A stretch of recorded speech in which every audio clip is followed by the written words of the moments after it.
ஒரு இயக்கத்துக்காக வேண்டியோ இல்லை வந்து ஒரு நண்பர்கள் வட்டத்துக்காக வேண்டியோ ஒரு சின்ன ஒரு இஃப்தார் நிகழ்ச்சிக்காக வேண்டியோ எல்லாமே நம்ம ஒரு சில இடங்களில் கூடுறோம்.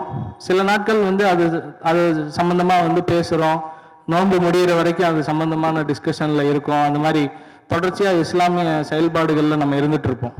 நோன்பு முடிஞ்சதுமே நமக்கான ஒரு சில விஷயங்கள் வந்து நம்மை விட்டு கடந்து போவதை வந்து ஒவ்வொரு வருஷமும் நம்ம பார்த்துட்டு இருக்கோம் இல்லையா?